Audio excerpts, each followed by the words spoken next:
jàmm ci seen émission bu njëkk bu ñu tuddee waxtaan tey jii nag ñuy dalal ki nga xam ne nii mooy Ndiaye Daara xam-xamam jëm ci wàllu àq ak yelleefu xale yi donc bala ñuy tàmbali ñu xool le point bi nga xam ne ni Cheikh defal nañu ko ci situation bi. waaw Ndeye Fatou maa ngi lay nuyu di nuyu sa invité kuréel bii di Human Rights dafa fësal benn bataaxal fan yi ngi génn mu tuddee ko il y a une souffrance énorme grave abus contre les enfants talibés au Sénégal en 2017-2018 si bataaxal bi mu ngi ñuy yëgal ni 16 talibé ñàkk nañ seen bakkan 64 xale talibé yoo xam ne dañ leen di bundu xatal ba ñu jël si ay gaañu-gaañu 15 cas de viol 14 cas xale yoo xam ne dañ leen séquestré takk leen si seen biir daayira Human Rights wane na ni tamit plus de 100 000 talibé ñoo ngi si mbedd bi di yalawaan nee na jëf yi nag Saint-Louis ak Diourbel lañ ko gën a gis si wàllu wér-gu-yaram nee na visité na 22 daara waaye 22 daara yi fekk na si ay xale yoo xam ne dañoo feebar ñenn ñi am ay infection te seen fajin demeewul noonu.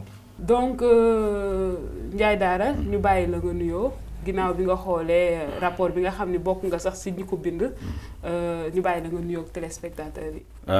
jërëjëf Fatou d'abord man c'est avec fierté que laa ñëw ci seen locaux yi vraiment ñi ngi leen ci ñaanal yàlla defal leen ci tawféex. ñi ngi nuyu ñëpp di leen ziar di leen sant di leen ñaanal suñu borom. donc PPDH ak Human Rights Watch daal di def benn rapport tuddee ko une énorme souffrance maanaam métit bu métti boo xam ni xale yi ñu ngi koy jànkoonteel ci mbedd mi. loolu yéen ban njàngat lañ mën a jàpp ci rapport boobu. voilà mais rapport bi d'abord troisième ñetteelu rapport la boo xamante ni ànd nañu ak Human Rights Watch ñu def ko ci affaire xale yi waaw ñaar yi benn bi mi ngi tuddoon sur le dos des enfants beneen bi mi ngi tuddoon progrès mitigé waaw progrès mitigé parce que bi ñu xoolee gis nañ ni état daal ay fla lay def troisième rapport bi moom gis nga niñ ko tuddee waaw métit bu doy waar ci wàllu xale yi. au-delà du fait que xale yi ñu ngi nekk ci mbedd mi di sarax di yalwaan tamit am na ay jafe-jafe yu ñuy dund ci biir mbedd mi est-ce que loolu mën nga ci ñëw. absolument ils ont été formés dañ leen former uniquement pour lu mel noonu parce que ci mbedd mi la ñu dëkk. c'est des enfants formés dans la rue et ce qui se passe dans la rue c'est la débauche moom la ñu xam mais et puis rapport bi sax génnewul lépp. y a pire que ça. am na ci biir xale yi am na ay xale yoo xamante ni ay xale lañu yoo xamante ni ay homosexuels lañ. te c'est des enfants yoo xamante ni ñu ngi ci biir mbedd mi gis nañ leen à Saint-Louis. pour te dire que dafa am lu ñuy wax kii professionnel. doo ko mën a wax. secret professionnel doo ko mën a wax mais gis nañu pire que li ñuy wax sax ci rapport bi. mais pour honorer les enfants.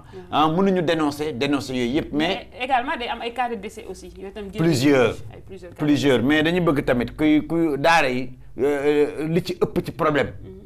du Dakar Saint-Louis la Saint-Louis moo am un silence criminel par rapport aux enfants. parce que ak Diourbel itam ñu ngi koy wax. non Saint-Louis c'est pire. non Diourbel non.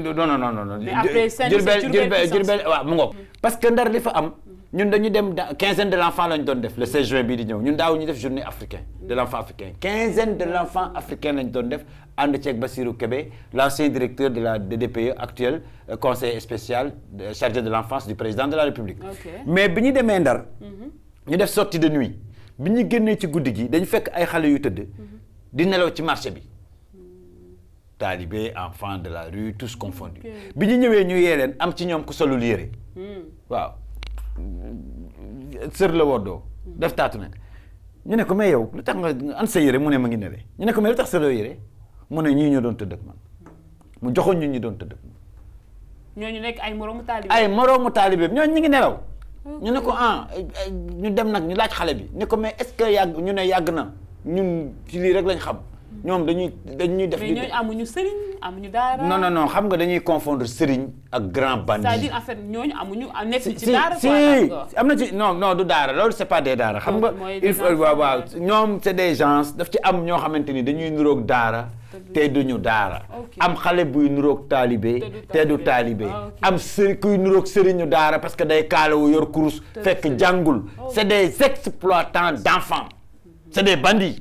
mais léegi nag ñun niñ koy dénoncer mais sëriñu daara yi jàngale vrai noonu lañ ko war a dénoncer mais problème bi mooy ñoom dañ ñu ciy xaar fekk ñun ñoom lañ ci war a fekk ñoom dañuy xam ni ñi bokkuñu ci xam nañ ko duñ ko mën a dénoncer non te parfois sax dañuy am ay alliance parce que ñi xale lañ yor ñi xale lañ yor mooy xale yi ngay dajal ci mbedd mi non seulement du dégg wolof parce que Guinée Bissau lay jógee mais du jàng alxuraan du dégg wolof pour communiquer ak yow du jàng alxuraan kon ñooñu mën nañ jàpp ni dañu def comme genre daara rek mais duñu daara duñu daara mais loolu c'est dangereux bu fekkee li mel am na kon état war na ci mën a jël mais c'est là on a constaté la médiocrité état ñun foofu lañ ko constaté parce que état dafa am préfet am na ay arrêtés préfectoraux interdisant la mendicité yooyu bi ñu koy def mat na 10 ans on a tous ces documents am nañ documentation bi délégué de quartier bi war a jouer rôle am préfet bi war a jouer rôle am commissaire bi war a jouer rôle am mais pour des raisons politiciennes ku ci nekk day xaar kilifa gi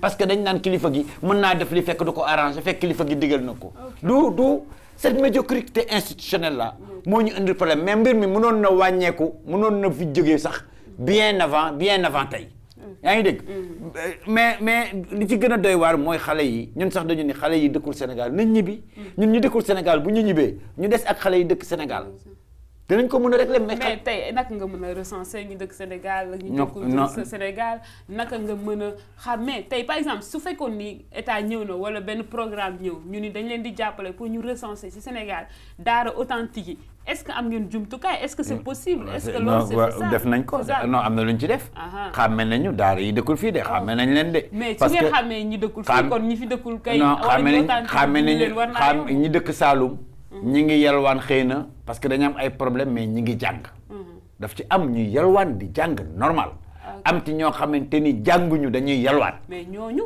il faut qu'on prenne des mesures mais état mais c'est l'état qui a ce devoir de gagner en tant qu'organisation société civile de dénoncer ngeen mais yow tu peux être témoin de cela ñun ça fait 10 ans def nañu pétition def nañu ay marche interpeller président de la République dem ba Nations Unies def fa marche relativement à la mendicité des enfants ni Sénégal c'est un pays esclavagiste boo xamante ni xale yi dañuy yalwaat ñu def marche ànd ak kii mi ngi ci woon le jeune de ki nekkoon réew mi te nekk déedéet non le jeune là te mu efficace kii la il est très efficace daf ko fekk New York moom moo ñëw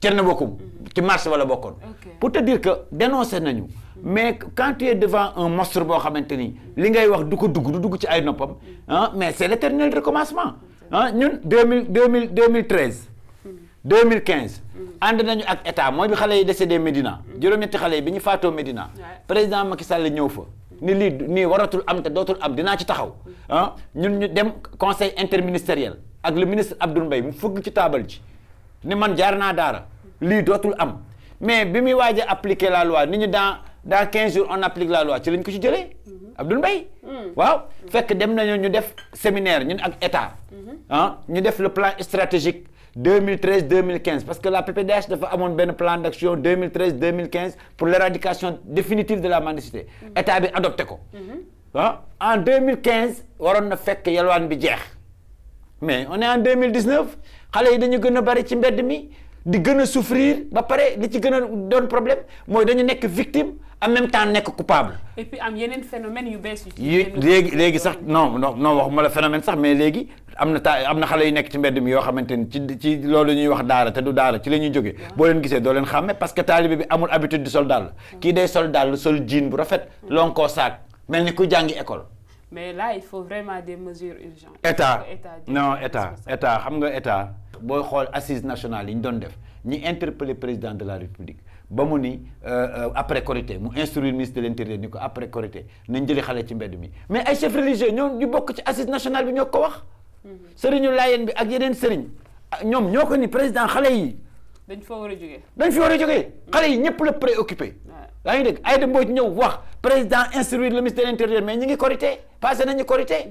on nous parle du pétrole et du gaz te moi je pense que la dignité humaine vaut plus que cette diamants et ce pétrole-là. Parce que exactement, je me dis ça que période bi ngeen publier rapport peut-être c'est pas la bonne parce que malgré toutes les révélations ak vraiment xibaar yu métti yi nekk ci biir rapport bi on dirait que l'opinion du Sénégal des Sénégalais en tout cas pour une bonne partie ñoom pétrole ak gaz bi moo waaw non c'est alors qu'à côté il y a vraiment une histoire non Fatou c'est vraiment malheureux. C'est vraiment malheureux te gis nga bu ñu génnewul xale yi ci mbedd mi. bu ñu amee pétrole ak gaz ak lu mu mën a doon. dañ ko jëriñoo. non parce que lii leen dal yëpp réew bu dul toppatoo ay xaleem. mënul avancer.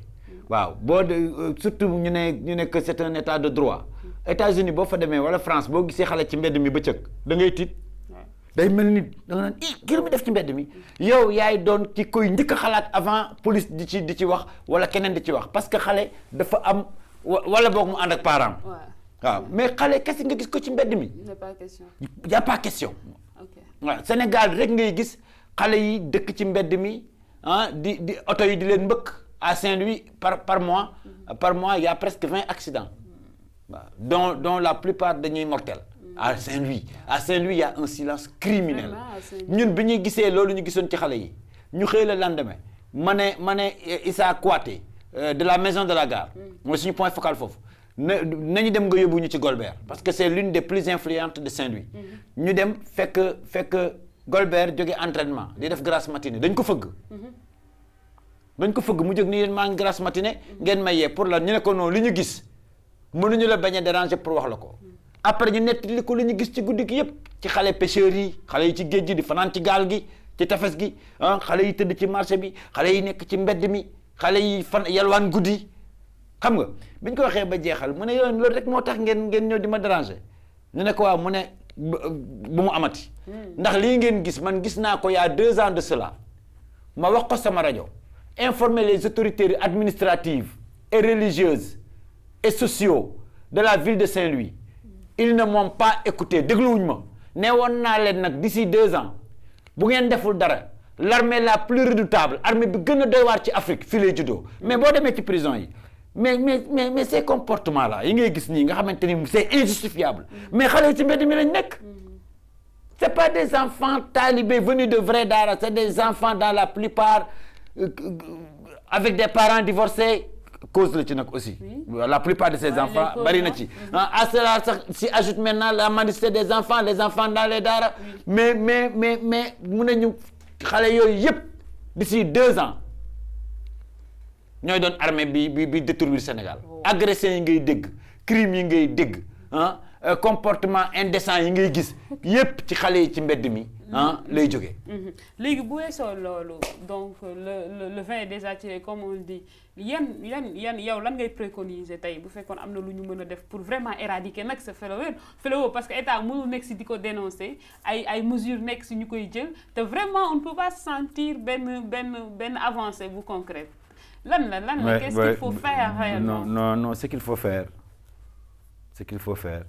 man de tu doon may yàlla moom damay supprimer état bi fi nekk waaw très sincèrement dama leen di supprimer waaw comme ça xam nga système bi moo feebar.